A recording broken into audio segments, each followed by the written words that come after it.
Alright, today I wanted to show you a couple things on how your body functions and the different types of care out there. In chiropractic there's three basic types of care. There's initial intensive care, corrective, and preventative care.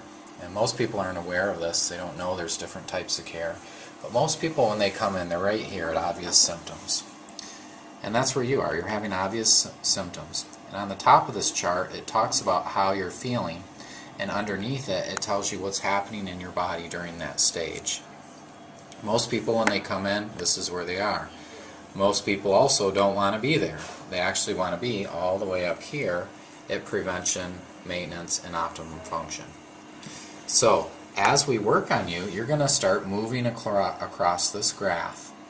And the first kind of sticking point is when people hit here, symptoms gone. Sometimes people will hit this spot where it says symptoms gone, and guess what they do? Quit coming. Right, they quit coming because they think that they're fixed. And while they are feeling better, and that's great, the problem is if the muscles and tissues in there, specifically the deep stabilizer muscles, if these have not changed, what do you think happens the moment this person does something in life that stresses those weak spots? They're in pain again. Right, they go right back to their symptoms.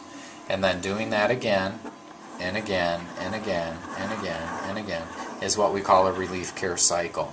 And that's really not the best choice. What's better is to get these muscle and tissue changes to happen and then be up in this area here. So here's the question. How do you know when these muscle and tissue changes have happened? Because as soon as you hit here, you're feeling good. From the tests. You got it. All of those tests that we did, they show us how well the muscles are working, and if they're not working well, you are still very susceptible to having a problem. If they're working great, then everything's working great. Make sense? Yes. Good job.